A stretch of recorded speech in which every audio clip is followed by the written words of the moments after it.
मला भारत हे सगळ्यात जास्त लेडी एंटरप्रेन्योर राष्ट्र बनवायचं आहे आणि बनेल याची मी तुम्हाला खात्री देतो. आपण भारतीय कशातही कमी नाही.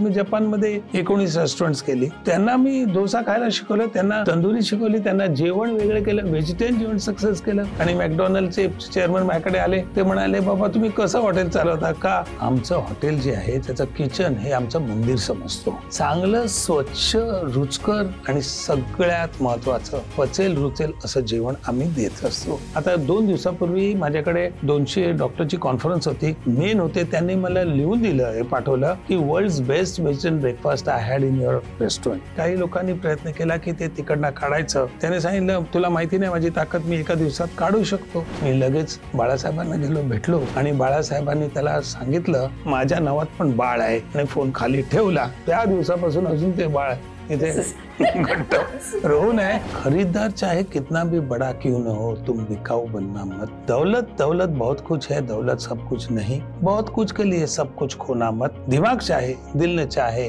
वो काम करना मत, कहता है विठ्ठल कामत.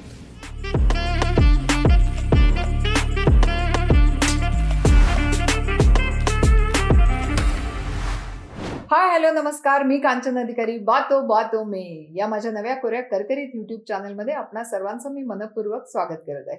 मंडळी, चॅनलला जरूर सबस्क्राईब करा, कारण त्यामुळे आमचा हुरूपही वाढतो. मंडळी, आजचे आपले जे गेस्ट आहेत ते कामत हॉटेल ग्रुप लिमिटेडचे व्यवस्थापकीय संचालक आणि कार्यकारी अध्यक्ष अर्थात विठ्ठल कामतजी. नमस्कार नमस्कार. वेलकम टू बातो में. विठ्ठलजी एक उत्तम लेखकही आहेत, तसेच एक उत्तम वक्ताही आहेत. खरं सांगायचं तर विठ्ठलजी, आज मी जेव्हा इकडे आले ना तेव्हा मला जरा मनामध्ये धाकधूक होत होती, कारण का तुम्ही इतकं सुंदर बोलता की असं काही नाही. पण हा जो आला तुम्ही बातो में, तर सांगायला पाहिजे बात हीरा होती है, बात मोती होती है, बात लाखों की लाज होती है, बात हर बात को नहीं कहते, बात मुश्किल से बात होती है. क्या बात है. और वो मुश्किल वाली बात आप आसान करने वाले हो. Lovely lovely, fantastic. इतकी सुंदर सुरुवात झालेली आहे आज आपली. विठ्ठलजी, मला सांगा की तुम्ही खरं तर एज्युकेशन घेतलेलं आहे ते इंजिनिअरिंग मधलं, बरोबर? परंतु तुम्ही व्यवसायात आलात ते तुमच्या वडिलांच्या, कारण की सत्कार नावाचं त्यांचं जे चर्चगेट स्टेशन समोरचं 1952 पासून जे आहे हॉटेल, म्हणजे लोक इव्हन असं म्हणायचे की सत्कारच्या समोर चर्चगेट आहे. तर तो वारसा पुढे चालवावा असं तुम्हाला का वाटलं, म्हणजे तुमच्या त्या यंग एज मध्ये?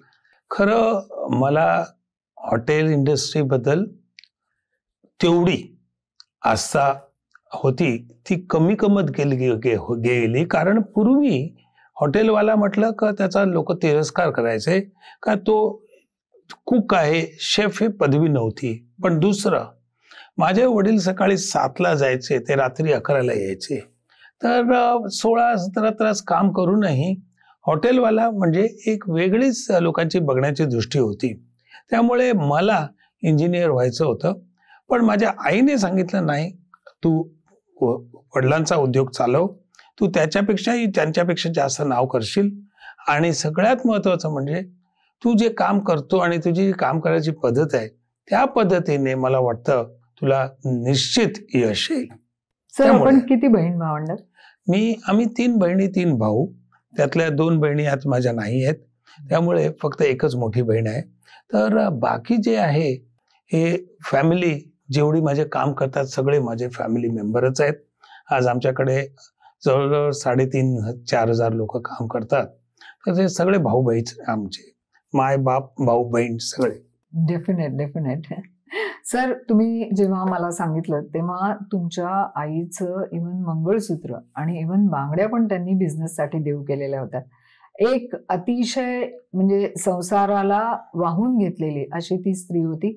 आणि इतक्या व्हिजनरी अशा तुमच्या आई होत्या की त्यांना हे दिसत होतं की कुठेतरी जाऊन पुढे बिझनेस व्यवसाय हा किती उच्च लेवलला. नाही कांचन, तसं नाही. पहिली गोष्ट म्हणजे पूर्वीच्या बायका आपल्या नवऱ्याला यश येईल त्यासाठी पडद्यामागच्या एंटरप्रेन्योर होत्या. त्या पडद्यामागच्या एंटरप्रेन्योरला खरं स्वार्थत्याग करायची, अति स्वार्थत्याग करायची सवय होती. म्हणजे जे किर्लोस्कर आहे, वसंतीबाई दुनाखे आहेत, नंतर माझी आई आहे, ह्या लोकांनी आपल्या नवऱ्याला पूर्ण पाठबळ दिलं. तर एवढंच नाही तर स्वतःच्या खर्चामध्ये काटकसर करून घर चालवलं.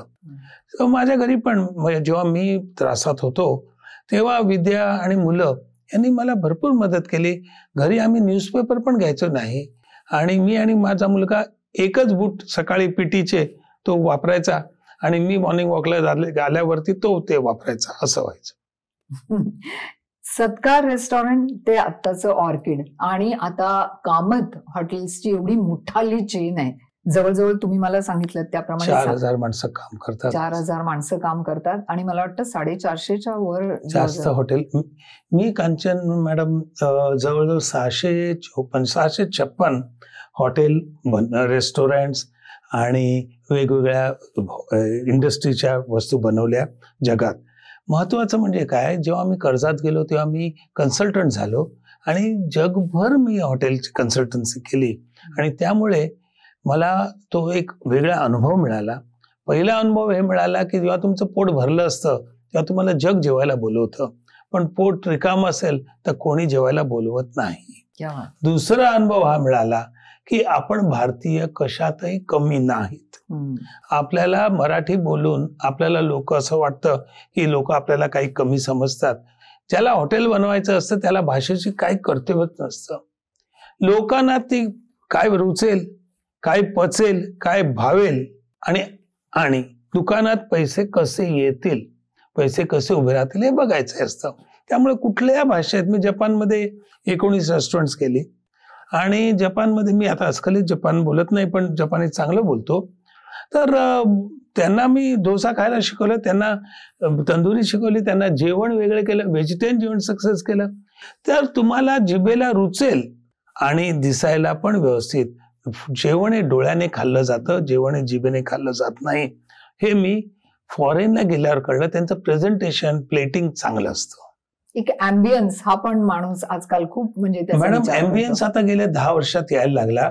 पण जर तुम्ही एखाद्या, जसं माझं विशाला रेस्टॉरंट होतं किंवा आमचं विंध्याज आहे. विंध्याज म्हणजे काय, कोकणातले गाव आहे, त्याच्यामध्ये जेवण आहे आणि खुर्च्या तशाच केल्या सगळं. तो अँबियन्स म्हणजे जो आज हरवलेला अँबियन्स आहे तो परत आणला तर खरोखर चांगलं आहे. दुसरं, तुमचं लाइटिंग, तुमचं AC आणि व्हेंटिलेशन हे फार चांगलं पाहिजे. बसायची खुर्ची, बारची खुर्ची वेगळी असते कारण तिथे मनुष्य 1 ते 1.5 तास बसतो. जेवणाची 45 मिनिटाची खुर्ची एकदम कम्फर्टेबल पाहिजे आणि क्लबमध्ये किंवा स्नॅक्स खाण्याची खुर्ची वेगळी असली पाहिजे. जर आपण BK शिवानी यांची लेक्चर्स ऐकतच असाल, मी पुष्कळ ऐकते, त्याच्यामध्ये त्यांनी एक असं म्हटलेलं आहे की जिथे खूप चांगलं म्हणजे देवाचं नाव घेतलं जातं किंवा असं म्हटलं जातं की जो माणूस पदार्थ बनवणार असतो त्याचं मन हे त्या पदार्थामध्ये उतरतं आणि ती जागा, एक जी जेवण बनवण्याची जी जागा असते, आपल्या घरांमध्ये स्वयंपाकघर असतं, परंतु आपल्या इथे जेव्हा ती मोठ्या प्रमाणाचं मोठं स्वयंपाकघर असं आपण त्याला म्हणूया. So how you create that की त्याच्यामधून एक पायस असा एक गुण त्या पदार्थात येतो. आमचं हॉटेल जे आहे त्याचं किचन हे आमचं मंदिर समजतो.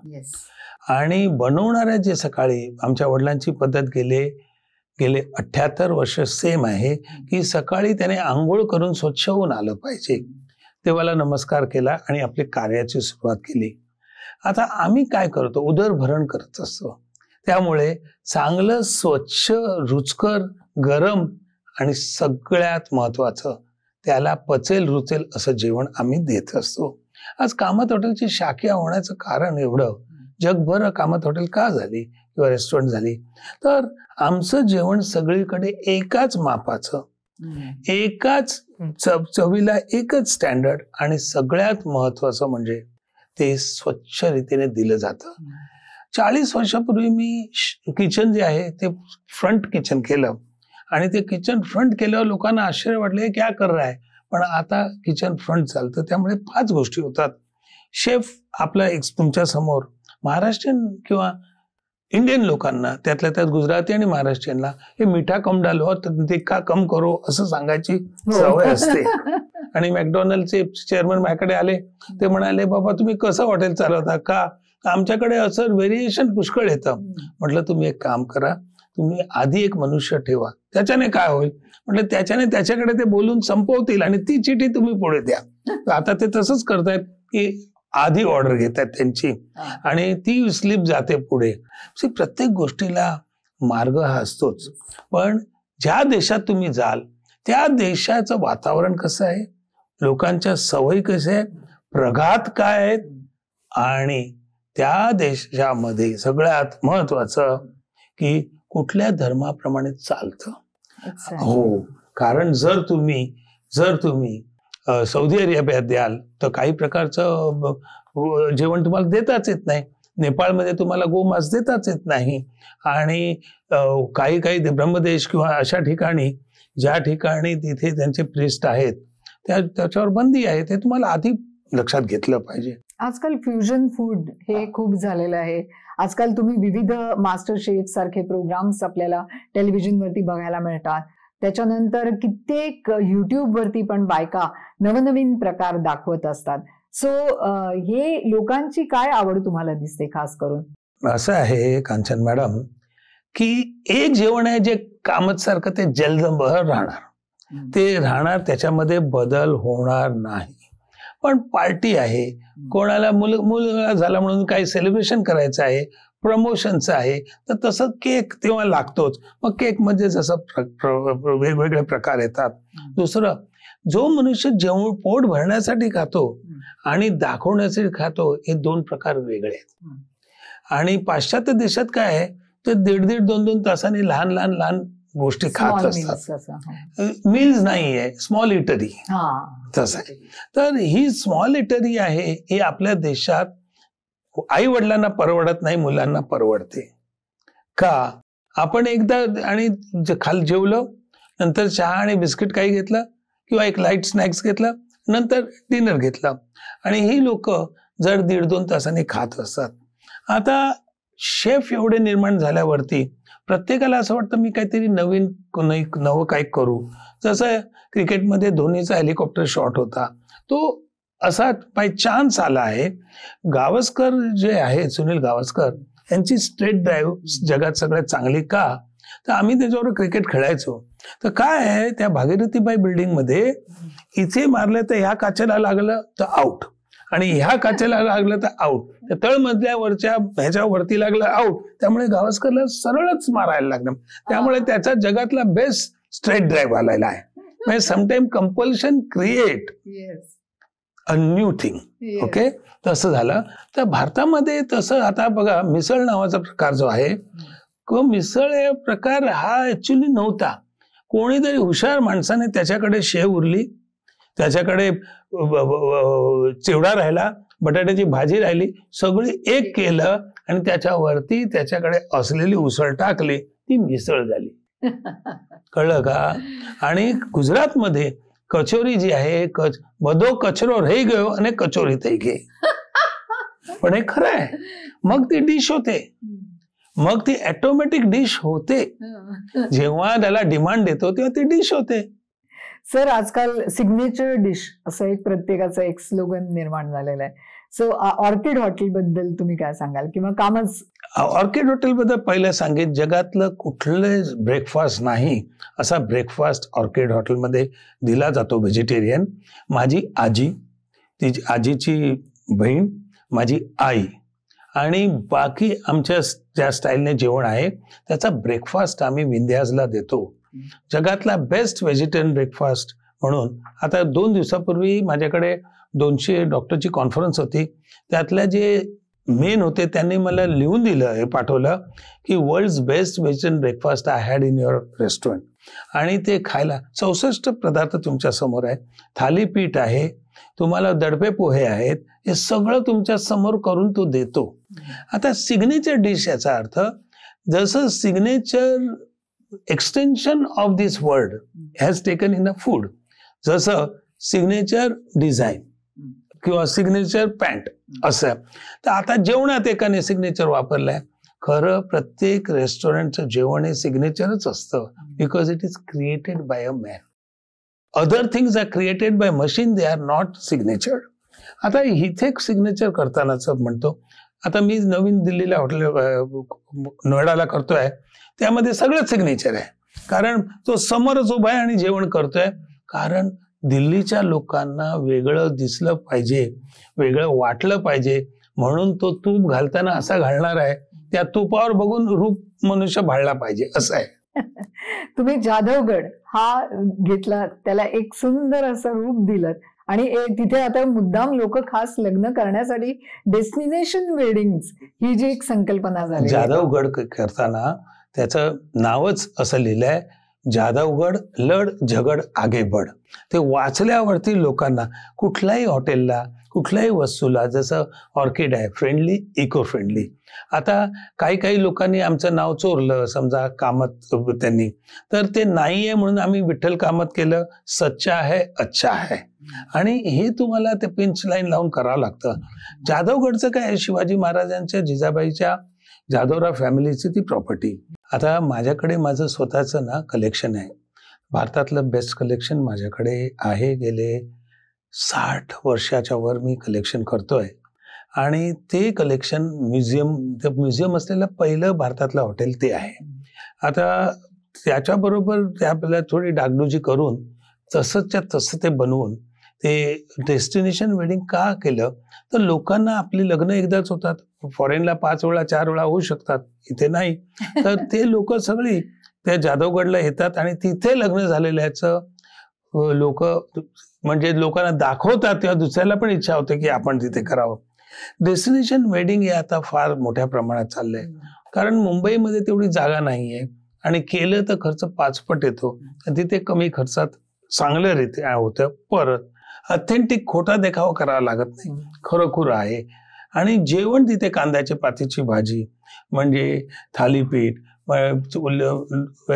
भाजणं बुजणं अशा सगळ्या वस्तू केल्या जातात, त्यामुळे लोकांना आवडतं. तिकडे ते टेंट्स घातले तुम्ही, ते फार सुंदर वाटतात. टेंट्स मध्ये लोक राहतात, राहायला किती गोड वाटतं, डिफरंट एक्सपिरियन्स ऑलटुगेदर. त्याच्या शेजारी तळ आहे एक मोठं, आणि ते तळ 1600 सालचं तळ आहे. असं सगळं ऑथेंटिक ह्याच्यामध्ये खूप सुंदर चांगलं आहे. Everybody must visit that. तिथे जवळजवळ आता 126 जातीचे पक्षी आहेत, कारण आम्ही जे पक्षी वाढवत गेलो, घुबडांसाठी राहायला जागा केली आहे. प्रत्येक गोष्ट तिथे मी असं केलंय की शेण लेंपून आतमध्ये त्यांना बसण्यासाठी सोय केलेली आहे. तर that goes with our actually eco friendly प्रॅक्टिसेसने जातं. आणि जवळजवळ गावकऱ्यांना आणि लग्न घेऊन हरणं आहेत तिथे, 92 हरणं आहेत त्यावरती, पण ते सोडली आहेत खुली. आम्ही त्यांना हे करत नाही, फक्त त्यांचं खायची व्यवस्था आणि पाण्याची पिण्याची व्यवस्था आम्ही केलेली आहे. 6 पॉटहोल्स केलेले आहेत त्यांच्यासाठी. आपल्या सिमल्याला पण आहे, सिमल्याला आहे, मनालीला आहे. आता चंदीगड पुढच्या महिन्यात ओपन होत आहे, हैदराबादला ओपन होत आहे, आणि ठिकाण चाललंय, देवाची कृपा आहे. सर, तुम्ही इतकी वर्ष या लाईनीमध्ये आहात, you are the best management person असं मी म्हणेन. तुम्ही नॅशनल इंटरनॅशनल सगळ्या कॉन्फरन्सेसमध्ये सगळ्या यंग ब्रिगेडला सगळ्यांना तुम्ही मार्गदर्शन करत असता. सो अशा वेळेला तुम्हाला यंग जनरेशन कडनं या उद्योगधंद्यामध्ये येण्याविषयीच्या काय आशा दिसतात? नाही, खरीदार चाहे कितना भी बड़ा क्यों न हो, तुम बिकाऊ बनना मत. दिमाग चाहे दिल न चाहे वो काम कभी करना मत. दौलत बहुत कुछ है, दौलत सब कुछ नहीं. बहुत कुछ के लिए सब कुछ खोना मत. दिमाग चाहे दिल न चाहे वो काम करना मत, कहता है विठ्ठल कामत. आता ह्या गोष्टी ज्या आहेत ते महत्वाचं आहे. हॉटेल इंडस्ट्री किंवा हॉस्पिटॅलिटी इंडस्ट्री सगळ्यात हॉस्पिटल इंडस्ट्री सारखी आहे. You are required minimum 16 to 18 hours दिवसाला लागतात.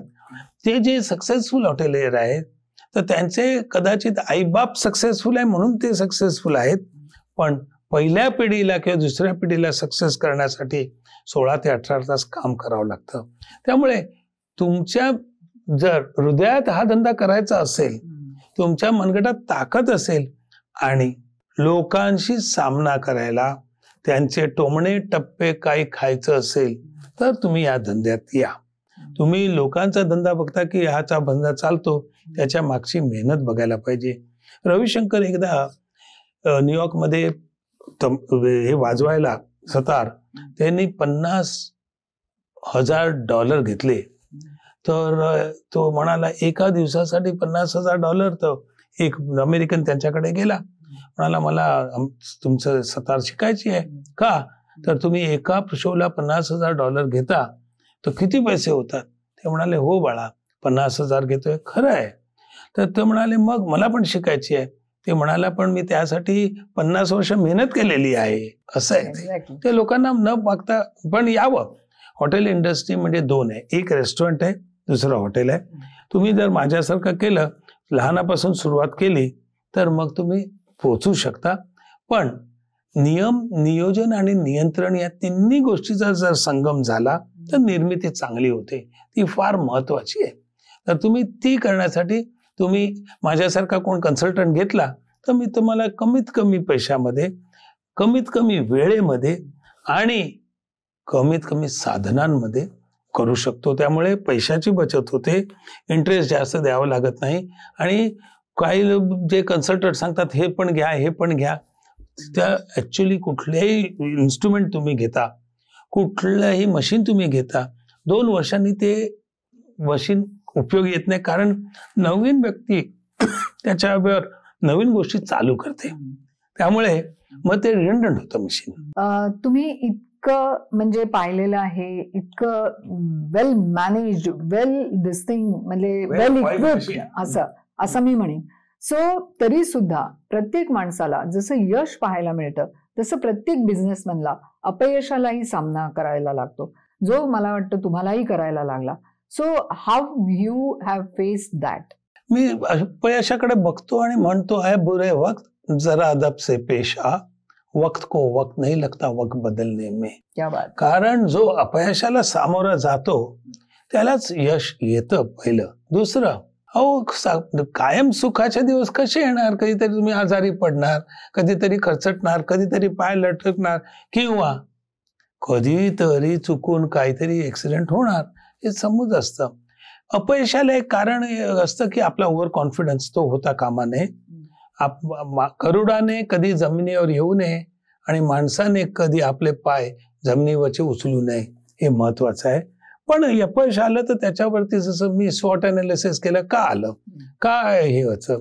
कधी कधी आपण असा विचार करतो की बाबा ह्या एरियामध्ये हे दुकान चालेल, पण तिकडच्या लोकांचं तुम्ही जर काय त्यांची दैनंदिन हे ते बघायला पाहिजे. शिमल्याच्या इथे जवळ आणि एक रेस्टॉरंट केलं होतं, तर त्यात मला अपयश आलं. का तर फ्लाईट येते 7 वाजता आणि भरकन निघून जाते, त्यामुळे 6 वाजता आमच्या समोरून गिऱ्हाईक जातो, तेव्हा काय आमचं दुकान उघडं नसतं. आम्ही 9ला उघडतो, त्याच्या आधी सगळे मुंबईचे गिऱ्हाईक निघून जातं, ते रेस्टॉरंट तिथेच. म्हणजे जर मग 5ला चालू करायला पाहिजे, पण तसं शक्य नाही. त्यामुळे ह्याचा विचार आधी करणाऱ्याने पूर्ण अनालिसिस केलं पाहिजे. If you want a success 100%, see the and in the beginning. Exactly.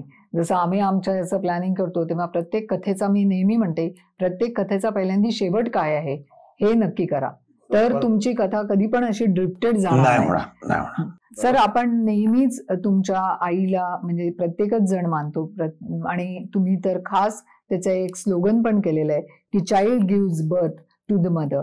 So आणि तुमचे आपल्या जिथे लँडमार्क्स असतात त्याच्या ठिकाणी तुमचं आई आणि ते बाळ, ही संकल्पना कुठून आली? कशी करू मी तुझी उतर आई, तुझ्यामुळे मी झाले आई. आता ते जे आहे हे मी प्रत्येक वर्षी जे जे नवीन हॉटेल ज्या स्टेटमध्ये करतो, ज्या ठिकाणी करतो, त्यामध्ये जे वेस्टेज उरतं त्याच्यातनं ते आई आणि बाळा मी करतो. आणि बाळासाहेबांचं हे फार आवडतं होतं, कारण एक दिवशी असा प्रसंग आला की काही लोकांनी प्रयत्न केला की ते तिकडनं काढायचं आणि त्या तिथे एक गाडी ठेवायची जी त्यांना ॲडव्हर्टाइजमेंटसाठी. तर मला बोलवलं गेलं. तर ज्याने बोलवलं त्याने सांगितलं तुला माहिती नाही माझी ताकद, मी एका दिवसात काढू शकतो. मी लगेच बाळासाहेबांना गेलो, भेटलो आणि बाळासाहेबांनी त्याला सांगितलं, हे बघ माझ्या पण नावात बाळ आहे, तू काढायचं आहे ना सांग, असं म्हणाले. अरे तुला काढायची इच्छा आहे का? हा. विठ्ठल कामात लावलेलं ते बाळ, हो माझ्या नावात पण बाळ आहे. आणि फोन खाली ठेवला. त्या दिवसापासून अजून ते बाळ तिथे घट्ट राहू नये. साहेबांचा एक शब्द करेक्ट आहे. त्या बाळाला जीवदान दिलं. ऍब्सोल्युटली करेक्ट आहे. सर, आपण सगळ्यात पहिल्यांदी जे इकोटेल हे आपलं ऑर्किड हॉटेल आहे, सगळ्यात पहिल्यांदी इकोटेल हॉटेल हे तुम्ही आणलं आणि ती संकल्पना तुम्ही रुजवली, त्याविषयी सांगा. असं आहे की पहिली गोष्ट आपल्या व्यवहारातनं आपल्याला पहिली गोष्ट पृथ्वी ही चांगल्या रीतीने ठेवली पाहिजे. आपल्याला आपल्या पूर्वजांनी ती चांगल्या हातात दिली, त्याच्यापेक्षा चांगल्या हातात आपल्या नातवांना आणि मुलांना देणं हे आपलं कर्तव्य आहे. Mother earth is loan to us. It is our duty to hand it over in a better condition to the future generation. तर त्यामुळे मी रिड्यूस, रियूज, रिसायकलच्या तत्वावरती हॉटेल बनवतो. त्या बनवल्यामुळे सुरुवातीला मला खर्च जास्त आला, कारण आम्ही जे हँगर बनवले, आम्ही ज्या गोष्टी बनवल्या पहिलं असतं, पण त्याचा आज जगाला फायदा होतोय. कसं तर हे हॉटेल 18% आम्ही कमी इलेक्ट्रिसिटी, कमी पाणी आणि सगळ्यात महत्वाचं म्हणजे कमी मेहनत, या गोष्टीने आम्ही हॉटेल चालवतो. त्यामुळे आमचा प्रॉफिट पण जास्त असतो, काम करण्याला मजा पण येते आणि सगळ्यात महत्वाचं की त्यांचा त्यात सहभाग असल्यामुळे त्यांना पण एक विधायक कार्य करत आहोत. We are taking care of mother earth, हे त्यांना तो विश्वास वाढतो. मग त्यांच्या घरी पण ते तसंच वागतात, त्यामुळे त्यांच्या पण गोष्टीत बचत होते. इथे पैशाची, विजेची, ऑइलची आणि मेहनतीची बचत करतो. सर, आपण ऑर्गन डोनेशनला सपोर्ट करता, so let us know about. असं आहे कांचनताई, माझी ही इच्छा आहे की भारतातले कमीत कमी 1 करोड लोकांना डोळे आले पाहिजेत. त्यामुळे आम्ही देहदान आणि दृष्टीदानचं मी काम करतो आहे. कारण आमचे पैसे जर आम्ही विधायक कार्याला नाही वापरले तर त्या ज्या लोकांनी आमच्यावर विश्वास ठेवला तो विश्वास पुढे सार्थ राहणार नाही. त्यामुळे मी ऑर्गन हार्वेस्ट डोनेशनची कल्पना केली. आतापर्यंत 30,000 लोकांना डोळे येतील हे बघितलं. पण आता आम्ही जे करणार आहे याच्यानंतर, जसं माझं एक ठराविक आहे, आता वय झालं 70 झाली का, आता जसं हॉटेलसाठी मी प्रयत्न करतो, मेहनत करतो, तेवढीच मेहनत मी ह्याला करून 1 करोड लोकांना डोळे परत येतील याचा माझा ध्येय आहे. हे पुढील 6 ते 7 वर्षात करणार. म्हणजे महिन्याला म्हणजे वर्षाला तुम्हाला 16 लाख लोक करायचा विचार आहे. मी प्रत्येक स्टेटमध्ये जिथे जिथे हॉटेल केलं तशी माणसं, मित्र जमा केली, त्यांना आमच्याबरोबर जोडलं. ते पण त्यांच्या ठिकाणी करतात. त्याचे फॉर्म आहेत. पुष्कळ लोकांनी देहदानाचे फॉर्म भरले. आम्ही त्यांना फक्त एवढंच सांगतो की मेल्यानंतर पण तुम्हाला सुंदर मुली बघायचं असेल, तुमच्याकडे बोट दाखवतो मी, मेल्यानंतरही तुम्हाला सुंदर मुली पाहायच्या असतील तर तुम्ही नेत्रदान करा.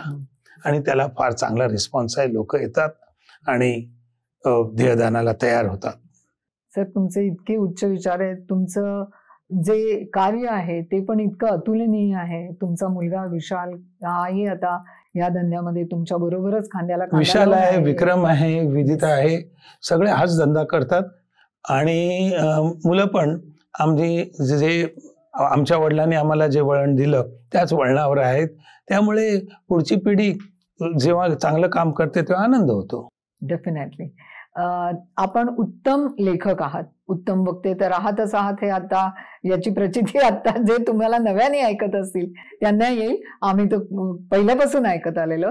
परंतु उत्तम लेखकही आपण आहात. आपल्या पुस्तकांना अनेक अवॉर्ड्सही मिळालेले आहेत. इडली, ऑर्किड आणि मी असेल, यश अपयश आणि मी असेल, किंवा उद्योजक होणारच मी. यश अपयश बद्दल तुम्हाला मला एक सांगावं असं वाटतं की माझ्या आईला डिमेन्शिया, अल्झायमर, पार्किन्सन झाला होता.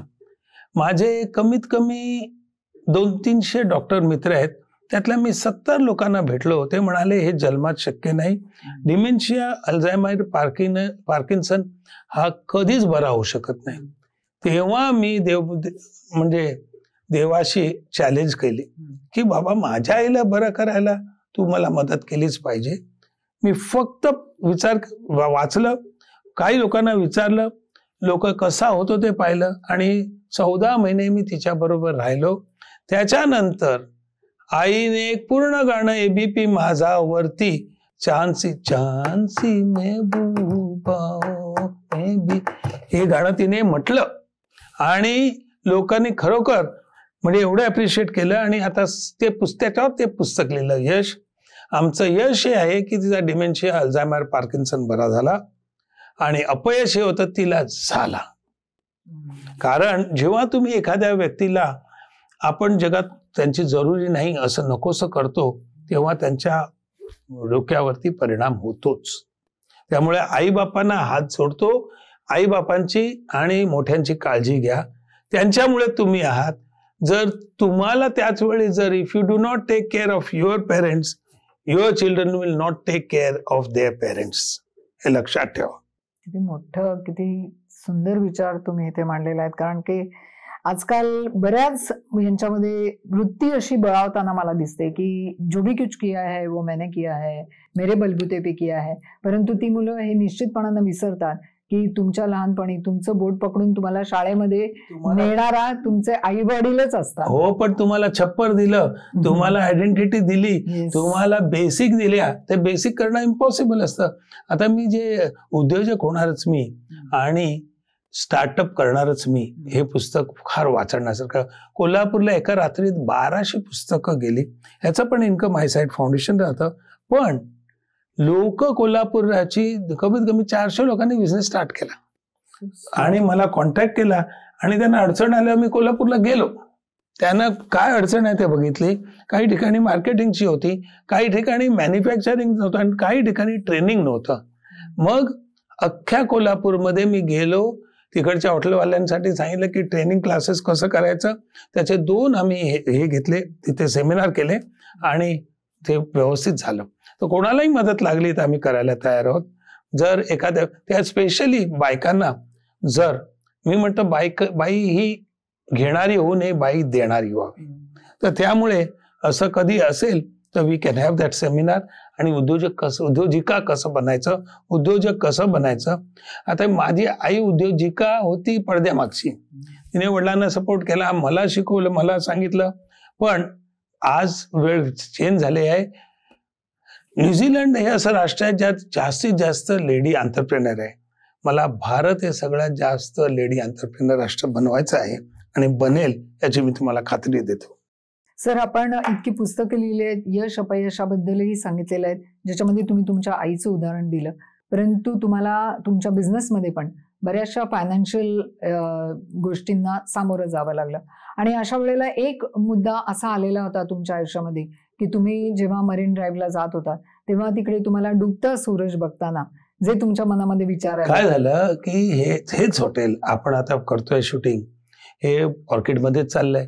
हे हॉटेल विकण्यासाठी आमच्या फॅमिलीमधल्या काही लोकांनी आणि आमचे जे चार्टर्ड अकाउंटंट आहे ते एकत्र झाले आणि विकायचं त्यांनी ठरवलं. आणि मग मी म्हटलं अरे आता तर वाट लागून जाईल आपली. मी गाडी चालवून मरीन ड्राईव्हवरनं परत येत होतो तर सूर्य अस्साला जात होता, कोणी त्याच्याकडे बघत नव्हतं. दुसऱ्या दिवशी सकाळी 6:30ला मी परत जात होतो तर सूर्य वरती उगवत होता आणि लोक त्याला पाय पडत होते. माझ्या लक्षात आलं, डूबता सूरज यूं कोई पूजता नहीं, कल फिर निकलूंगा देवता बन जाऊंगा. आणि देवाची कृपा झाली. काय बोलू, माझ्याकडे शब्द नाही आहेत खरोखर. I am spellbound with your all these things. असं आहे, जर तुम्हाला भीती वाटत असेल तर लक्षात ठेवा, डर को आज डर लगने लगा, डर खुद आहें भरने लगा, डर के मारे न हम रोए कभी, मुझे चुके खुद डर होने लगा. काय डर काय, ठीक आहे. सर, मला असं वाटतं की तुमच्यासारखी लोक जी आहेत तीच खरं तर उद्याचा जो भारत आहे ती घडवण्याला खरं तर तुम्हीच पिलर आहात आमचे.